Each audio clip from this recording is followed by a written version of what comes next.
Welcome to the Betting Above the Rim podcast. Today's day, January 27th, episode 117. Let's get started with breaking news. And here we go again with the Jimmy Butler saga. Right before we started recording, Shams announced that Jimmy Butler has now been suspended indefinitely by the Miami Heat. Folks, the divorce is coming. And basically to stare it down Miami's trying to still contend and win with a guy that's literally, they got to get off their roster. And the way he's played, the way he's conducted himself and acted, it's best that he does stay at home until he gets traded, if he gets traded. And it's something where Jimmy Butler, like we've talked about, has done this in every stop. Listen, he did it, when he first got into the league. He did it with Minnesota, right? He did it with Chicago. He did it with Philadelphia. Now he's doing it with Miami, where he's got to find his way off the roster. And I know there was an interesting take on TNT last week with Charles Barkley, Kenny Smith, and Shaq. And Shaq kind of defending it. You can't defend actions like this. You can't. The guy's hurting his value. He knows that he's got to get moved because he wants a max deal. He doesn't want to go to Brooklyn, who's got the money, nor should Brooklyn want him at this point in his age and what Brooklyn's trying to do. So now he's forcing a divorce. Let the divorce happen. The divorce is coming. Look out for that trade offs we talked about last week between Utah and Phoenix with those 3 first-round picks going to Phoenix. Does that work? Folks, you're going to see a third, maybe a fourth, maybe even a fifth team to try and make this work. I still think Jimmy ends up in Phoenix. It's just going to take a lot of movable parts. Let's stay in the NBA with the Cleveland Cavaliers, who has hit a little bit of their speed bump. We've been waiting for this. Cleveland has lost 3 games in a row, and is there concern in Cleveland? They now only have they still have a 5-game lead over the Boston Celtics for the number 1 seed and the Eastern Conference. So you kind of look around and say, hey, what's the concern here with this team? Folks, they lost to Houston, at Philadelphia, and Houston again. Houston's been one of the best stories of the NBA. Shout out to Ime Udoka, who should really get strong consideration for Coach of the Year. And the loss they had to Philadelphia, they lost 132-129. And if you kind of look back and peel it back, you get 37 from Spider Mitchell, you get 26 from Garland. They played without Evan Mobley, right? So there's your look at right there versus the Philadelphia 76ers team, which I've said time and time again is going to make the playoffs. Simply put, when you look at this team and Cleveland, they are about the sum of their parts. The thing that you have to worry about Cleveland is they haven't proven it in the playoffs, right? They have not proven it in the playoffs. And there's going to be concern, folks, when you look at this, and there's no other way to slice or dice it, okay? I still think Boston's the best team in the East. I still think the Knicks are the second best team in the East. Throw records out the window. I got to give Milwaukee credit. They're playing much better, 8-2 over the last 10 games. Cleveland's probably the third or fourth best team in the East. To me, it's about matchups.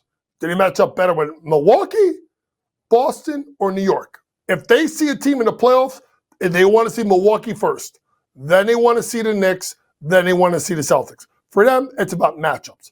Staying in the NBA, let's go to the Western Conference, where the Phoenix Suns are playing much better basketball, winners of 7 of the last 10, but there's still drama down in the Valley. Why? Yusef Nurkic. A Yusef Nurkic that started the season as a starting center, came over a trade, was getting you 8.6 and 9.2, has not only been pulled out of the rotation completely, he's getting DNPs. And it's kind of a shocking term for a pro that's had a decent career. Has been a starter since, I think, 2016, 2017, when he backed up Nikola Jokic. But when you saw the trade of Nick Richards, you figured this was coming, right? Nick Richards, I told people, was going to be a double-double guy. He's been fantastic, 13.3, 12.3 in those 4 games, 3 in the starting lineup. And they still have Mason Plumlee, who's a serviceable pro. My point is Phoenix, as part of the trade of moving and getting probably Jimmy Butler, what do they do with Yusef Nurkic? They're also playing the rookie Iguodala from, Marquette. So they're not going to play 4 centers. Someone's got to go. It's not going to be Richards. It's not going to be Plumlee. It's not going to be Iguodala. It's going to be Yusef Nurkic, and I suspect if Yusef Nurkic does not get playing time or does not get traded, look for Yusef Nurkic to probably be a waiver wire deal where they release him after the trade deadline and someone picks him up for the stretch run. He still is a serviceable big.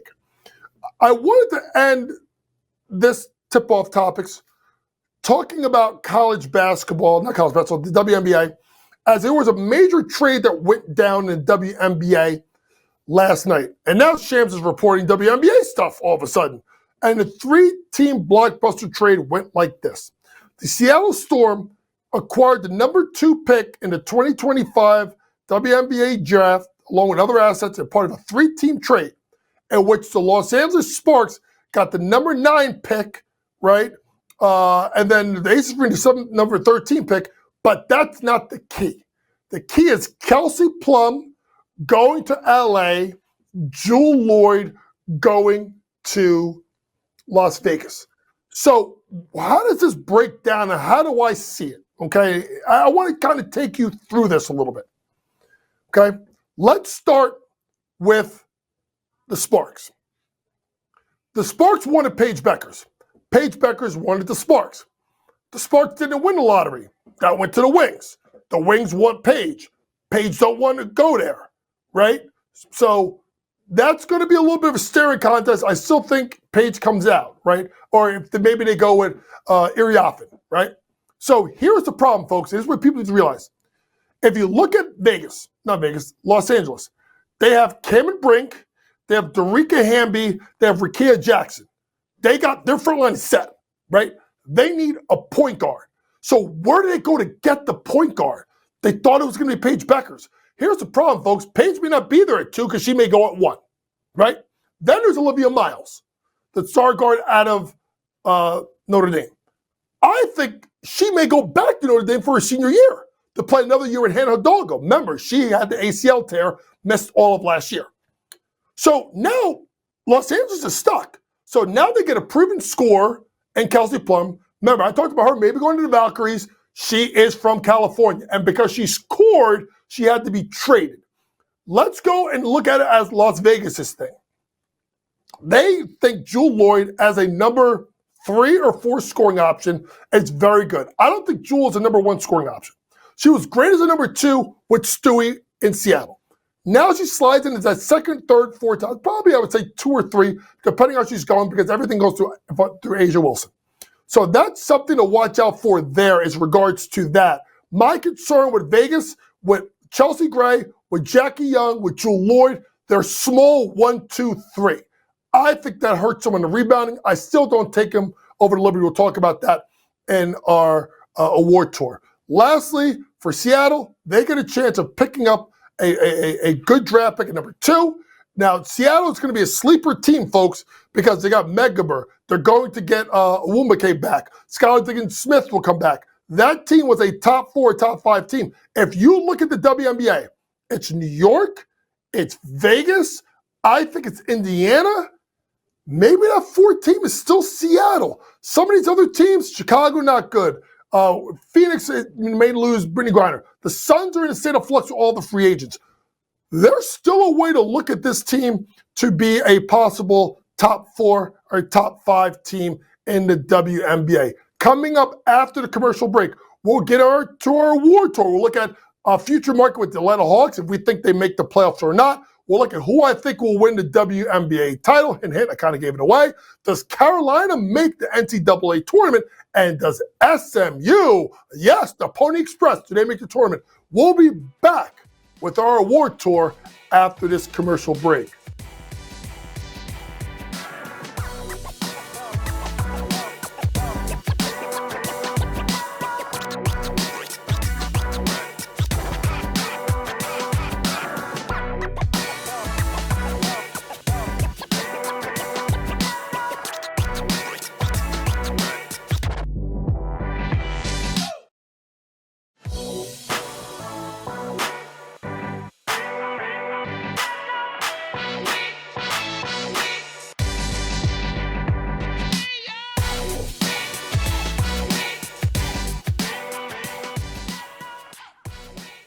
Welcome back to the Betting Above the Rim podcast, episode 117. Let's get into our award tour where we look at, future odds in college and pro basketball. Let's begin with the intriguing case with the Atlanta Hawks. The Atlanta Hawks right now sitting at 22-23, have a minus 128 price to make the playoffs with a plus 102 to miss it. And remember, folks, we talk about playoff prop future odds. We're talking about them making the 8. Finally, this does not include the play-in tournament. Okay? So when you look at Atlanta, they're tied with Miami. We fully expect Miami to drop off. I already told you last week I thought they're not making the playoffs. So now it comes down to this. Cleveland, yes. Boston, yes. Knicks, yes. Bucks, yes. Pacers, yes. This is where people think I'm crazy. Detroit, yes. There's 6. So now we have Orlando, Miami, Atlanta, Chicago, Philadelphia fighting for those last 2 spots. I told you I'm taking the 76ers. So if I think the 76ers and both the Magic are going to make it, then that means that someone's got to go. That's Atlanta. I firmly believe that Philadelphia will get the 10th spot.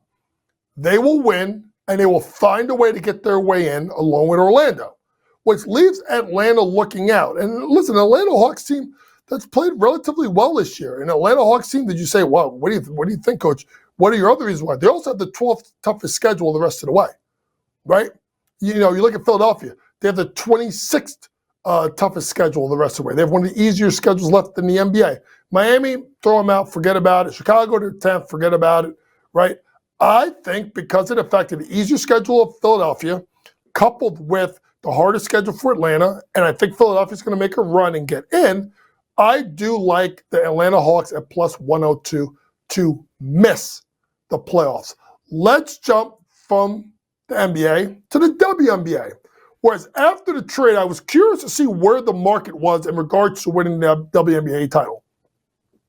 Folks, I'm going back all in on the New York Liberty right now at 2-1 to win the title. Why do you ask? Simply put, it's those 2 players right there. Breanna Stewart, Sabrina Ionescu. Folks, remember Sabrina Ionescu was playing with an injured wrist, I do believe, which she hurt in Game 4 of the WNBA Finals, which makes sense for her horrific shooting Game 5. But to me, the hardest thing to do as a championship team is win the first one. So when you look at the WNBA, when you look at that team, when you look at the 3-level scoringness of Breanna Stewart, right, former most valuable player, you look at the way she impacts the game, the way that the New York got much better once they moved Vandersloot, who won't be back, into the starting lineup. They took out the starting lineup and they put Sab at the 1, where she is a scoring point guard, right? They get Leona Fibic as at the 2-guard spot, and they were able to go tall with 6'4" with Fibic, and then obviously Jonquel, Lainey Hamilton, and obviously the player Breanna Stewart. There's another precursor here. The reason why I think this, folks, I think they're getting Satou Sabally. I've been hearing this a lot from people I know. That's her preferred destination. She's from New York. Her sister Naira plays on the Liberty. She wasn't picked up in the expansion draft by the Valkyries, right? She's best friends with Ionescu. Things are lining up. Now, there'll be other suitors for Satou Sabally. Chicago, big one to really look at is Indiana. But I think a Lainey Hamilton for Satou Sabally trade does work financially. I think the hardest one is winning the first one. They got the first one. New York Liberty to repeat as WNBA champions at 2-1. Let's go to the college game where Rebecca Harrelson, our director of social media, may not allow me to do episode 118 because I'm about to tick her off. Folks, North Carolina is not making the NCAA tournament. Folks, they're just too damn inconsistent. And it's the coaching.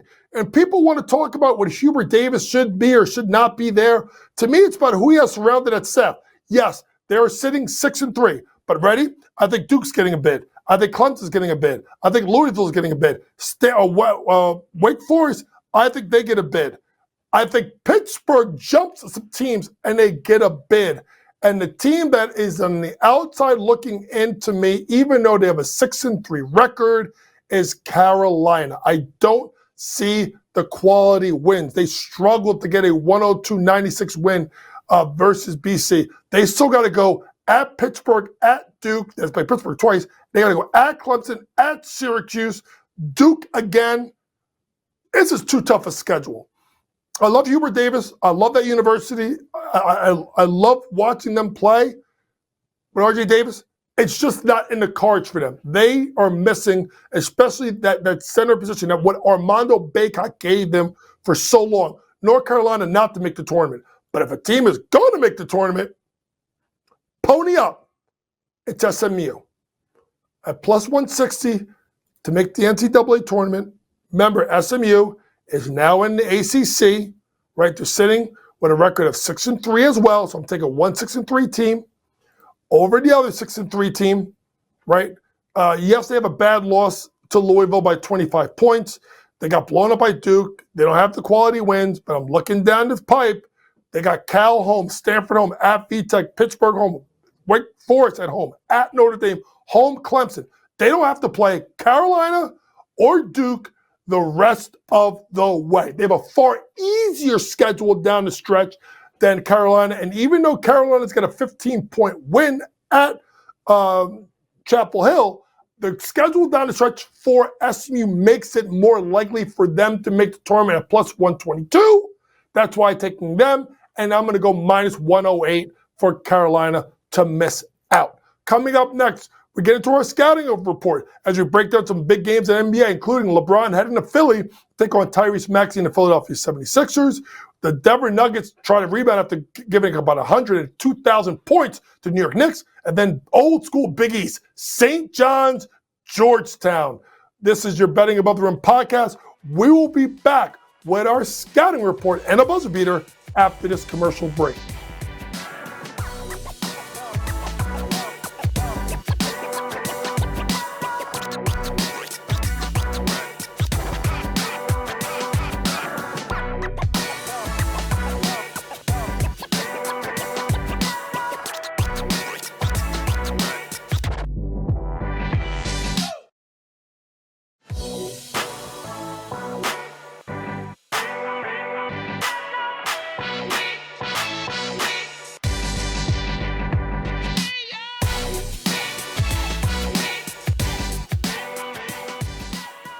Welcome back to the Betting Above the Rim podcast, episode 117. Now let's get into our scouting report as we preview some of the biggest games of the NBA.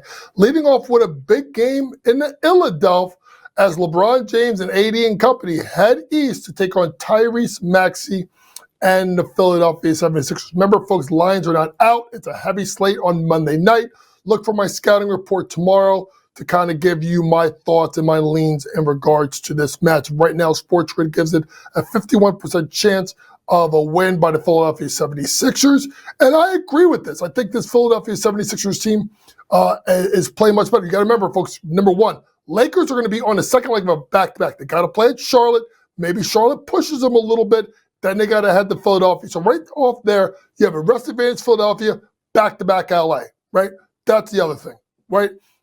Going into tonight, no Hutafino, no Wood, no Vincent, no Hachimura. So now they're going to be compromised, right? And then you look at a team in Philadelphia that's starting to play better ball, 2 big wins back-to-back versus Cleveland and Chicago. Remember, Lakers won an earlier game, 116-106. So we're looking at the Philadelphia 76ers probably be close. Money line, Philadelphia 76ers. If the game is anything less than or more than, I would say, 4.5, maybe look the other way. But 4.5 or less, Philadelphia 76ers, or take the money line for them outright if it's 2.5 or less. Let's head to the second game in a big rematch in a game that the Knicks won huge versus the Denver Nuggets. This game will be played Wednesday night, okay? Wednesday night game between the Knicks and the Nuggets. This is the ESPN game tipping off at 7:30. Remember, Knicks won that Freeze game 145-104. won 18. The Knicks team has won 3 games in a row. Nuggets just got smoked, 133-104 at Minnesota. Knicks just won 143-120. I look at the Knicks team total over. This Knicks team is the most efficient team in the NBA, one of the best teams offensively. They have 5 guys that can get you 20 points at any given night.